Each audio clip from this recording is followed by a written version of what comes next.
Selamat sore masyarakat Kota Bitung, selamat datang kembali dalam konferensi pers gugus tugas COVID-19 Kota Bitung pada hari ini tanggal 14 Juli 2020. Kita melakukan konferensi pers secara live dari BPU Kota Bitung melalui fanpage Facebook Kota Bitung. Dan masyarakat bisa meninggalkan komentar dalam live konferensi pers kali ini.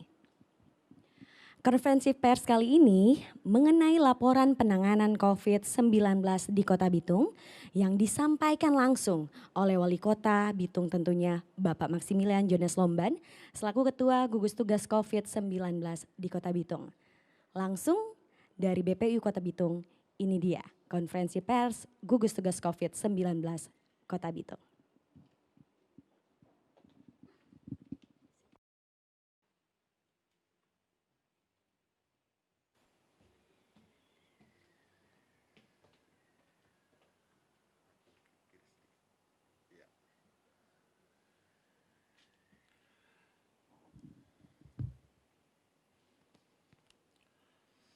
Assalamualaikum warahmatullahi wabarakatuh.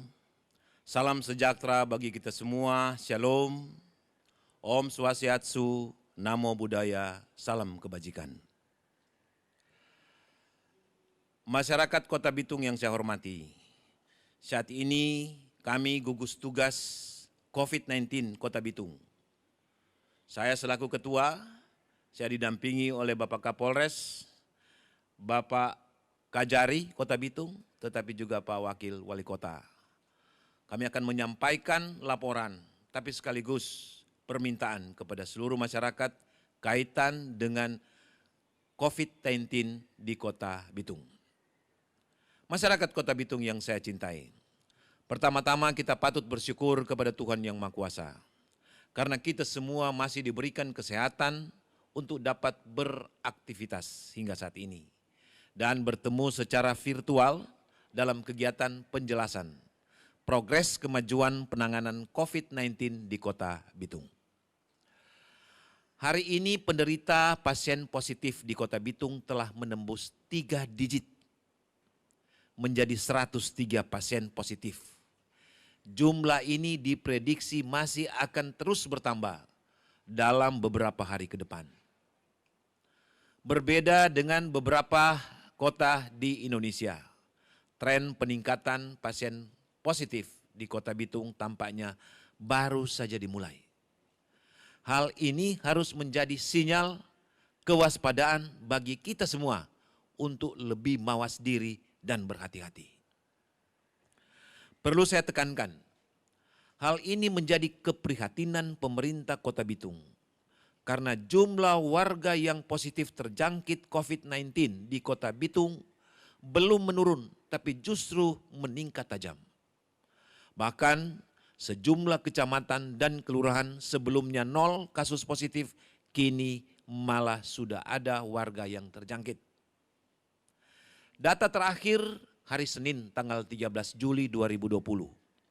Jumlah warga Kota Bitung yang positif COVID-19 sudah mencapai 103 orang.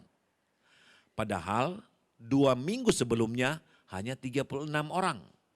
Artinya dalam rentan waktu 14 hari ini ada kenaikan 186%. Jumlah warga Kota Bitung yang meninggal akibat COVID-19 juga meningkat. Dari 2 orang menjadi 6 orang atau kenaikan 200% kematian. Menjadikan case fertility rate atau angka kematian akibat COVID-19 di Kota Bitung sebesar 6,06%. Di mana angka ini melampaui angka nasional yang hanya 4,76%. Untuk mengantisipasi hal tersebut, tim gugus tugas COVID-19 Kota Bitung mencoba memperkenalkan metode penilaian wilayah yang dinamakan prevalency rate atau PR. PR adalah angka kejadian satu penyakit pada satu daerah pada kurun waktu tertentu. Dengan metode PR, tim gugus tugas Kota Bitung dapat mengkategorikan wilayah-wilayah menjadi 4 warna yakni merah, kuning, biru, dan hijau, yang akan mengindikasikan tingkat kerawanan penyebaran COVID-19 di setiap wilayah. Pada kesempatan ini saya akan memaparkan terkait data PR di semua kelurahan Kota Bitung. Angka ini kami sampaikan agar kita bersama-sama lebih waspada dalam menghadapi pandemi ini. Mengkategorikan dalam dan memetakan wilayah yang terjangkit satu penyakit berdasarkan PR dapat membantu pemerintah menentukan wilayah yang menjadi prioritas dan intervensi yang harus dilakukan dengan memaksimalkan sumber daya yang tersedia. Berikut ini data PR di Kota Bitung per tanggal 13 Juli 2020, di mana jumlah terbesar atau kasus corona tertinggi di Kota Bitung dilihat per kecamatan sebagai berikut. Kecamatan Mandidir ada 21 orang positif, 17 sedang dirawat dan 4 sembuh. Kecamatan Maesa ada 19 orang positif, 10 dirawat, 7 sembuh, 2 yang meninggal. Kecamatan Matuari ada 15 orang positif, 14 dirawat, 1 sembuh. Kecamatan Girian ada 12 orang positif, 10 dirawat, 1 sembuh, 1 meninggal. Kecamatan Air Tembaga jumlah 11 orang positif, 7 dirawat, 2 sembuh, 2 meninggal. Kecamatan Ranowulu yang sebelumnya tidak ada kasus positif, kini terdapat 2 orang positif yang sedang dirawat. Kecamatan Lembek Selatan juga sebelumnya tidak ada kasus positif, kini terdapat 1 orang positif dan 1 sedang dirawat. Kini tersisa 1 kecamatan yang belum terkonfirmasi adanya kasus corona, yaitu Kecamatan Lembe Utara.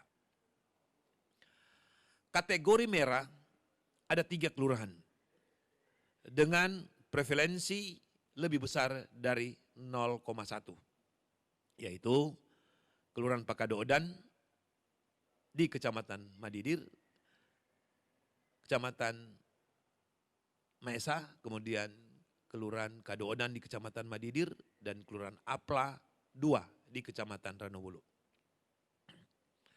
Kategori kuning ada 13 kelurahan dengan prevalensi 0,05 hingga 0,09, yaitu Pateten, Mandidir Unet, Sagrat Weru 2, Winenet 1, Sagrat 1, Mandidir Weru, Girian Atas, Bitung Barat 2, Girian Indah, Paceda, Bitung Barat 1, Pateten 2, dan Manemonembo Atas. Kategori biru ada 13 kelurahan dengan prevalensi 0,01 sampai dengan 0,04, yakni Kelurahan Tendeki, Wangurer Timur, Manemonembo Tengah, Girian Bawah, Bitung Timur, Pateten 3, Air Tembaga 2, Bitung Tengah, Papusungan, Mandidir Ure, Wangurer Utara, Kakenturan 1, dan Pinokalan. Kategori hijau ada 40 kelurahan. Ini adalah kelurahan-kelurahan yang belum terkonfirmasi ada kasus atau warga yang positif COVID-19. Saya ingin menjelaskan terkait kondisi Kelurahan Apla 2, sebelumnya tidak ada kasus positif, tapi kini justru langsung masuk kategori merah sesuai prevalensi rate karena terdapat 1 warga positif dan di sana cuma ada 706 penduduk. Hal ini menjadi tanda awas bagi 12 kelurahan yang lain yang masuk kategori kuning. Apa sebab? Karena 12 kelurahan ini berpotensi masuk kategori merah. Juga jika kasus positif bertambah dan prevalensi rate tinggi, apalagi justru saat ini 12 kelurahan kategori kuning sudah memiliki jumlah kasus positif yang cukup banyak, antara 2 sampai 5 orang. Hal yang sama juga dapat terjadi pada 14 kelurahan yang berada pada kategori biru. Apalagi ada 1 kelurahan yakni Manemonembo Atas yang memiliki 6 kasus positif. Mengapa kelurahan Apla 2 yang hanya 1 pasien positif masuk kategori merah dibanding Pateten atau 12 kelurahan lain dengan jumlah pasien positif lebih banyak namun masuk kategori kuning dan biru? Itu karena Apla 2 memiliki jumlah penduduk yang sedikit dibanding kelurahan yang lain. Dan kategori kuning dan biru jumlah penduduk yang sedikit dapat meningkat resiko penularan hingga patut diwaspadai. Melihat kondisi yang ada saat ini, pemerintah Kota Bitung melalui gugus tugas COVID-19 akan melakukan 3 hal pokok di wilayah atau kelurahan yang masuk kategori merah dan kategori kuning untuk memutus mata rantai penyebaran COVID-19. 1. Melakukan penyemprotan rutin di zona merah dan kuning. Tapi kita sudah petakan per lingkungannya. Yang kedua, penerapan protokol kesehatan dan pengawasan yang ketat di tempat-tempat umum, rumah ibadah, kafe, restoran, sarana perbelanjaan di zona merah dan di sebagian zona kuning dengan konsekuensi jika ditemukan ada warga yang tidak patuh pada protokol kesehatan dan menimbulkan kasus baru lagi, ada kemungkinan area tersebut akan diisolasi. Ketiga, pemberian suplemen kesehatan bagi warga di radius 20 meter atau yang berada di dalam jarak terdekat dengan tempat ditemukannya kasus positif corona. Sedangkan di daerah kategori kuning yang sudah dipetakan per lingkungannya dan biru juga akan ditangani pihak kecamatan dan kelurahan masing-masing sesuai dengan protokol kesehatan atau COVID-19. Masyarakat Kota Bitung yang saya cintai, naiknya jumlah kasus positif di Kota Bitung selama ini memang akibat masih banyak warga yang tidak disiplin mengikuti protokol kesehatan. Seperti tidak menggunakan masker, tidak sering mencuci tangan pakai sabun, dan tidak menjaga jarak dalam segala aktivitas. Saya minta kepada seluruh masyarakat Kota Bitung agar mematuhi protokol kesehatan. Karena dengan bertambahnya jumlah warga positif corona ini tentu akan mengancam keselamatan warga yang lain yang sudah berbulan-bulan susah payah dan patuh pada disiplin atau pada aturan kesehatan.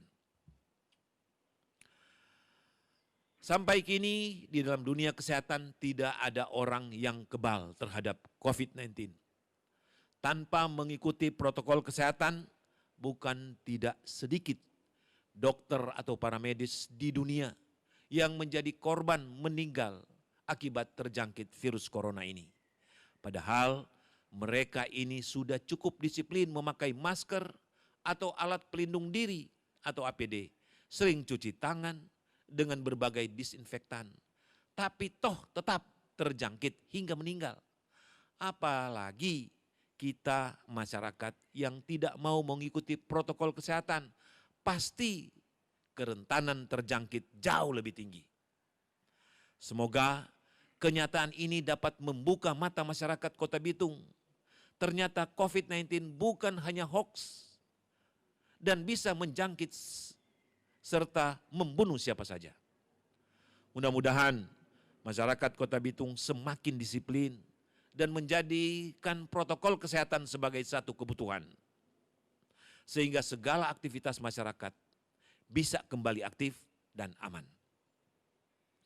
Kita berdoa dan berusaha saling bahu-membahu agar jumlah kasus positif corona di Kota Bitung tidak lagi bertambah dan akan menurun.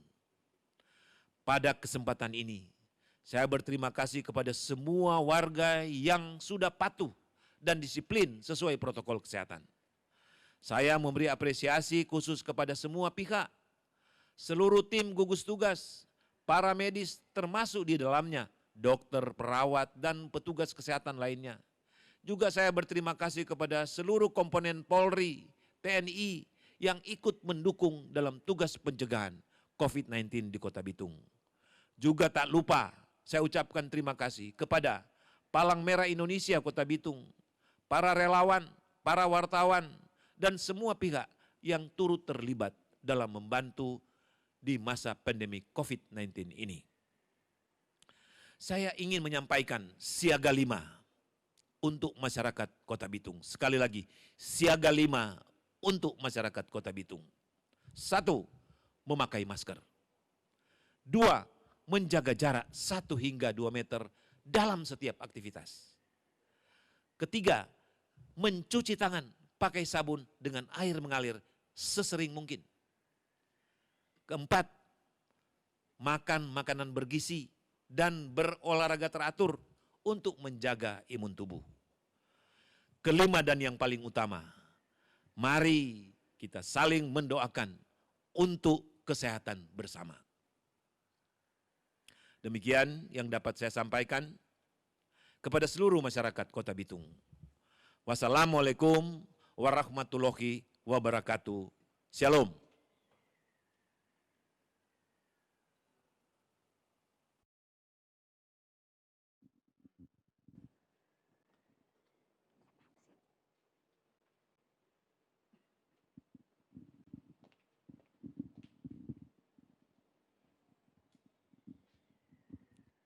Demikian konferensi pers yang telah disampaikan oleh Bapak Wali Kota Bitung selaku Ketua Gugus Tugas COVID-19 Kota Bitung.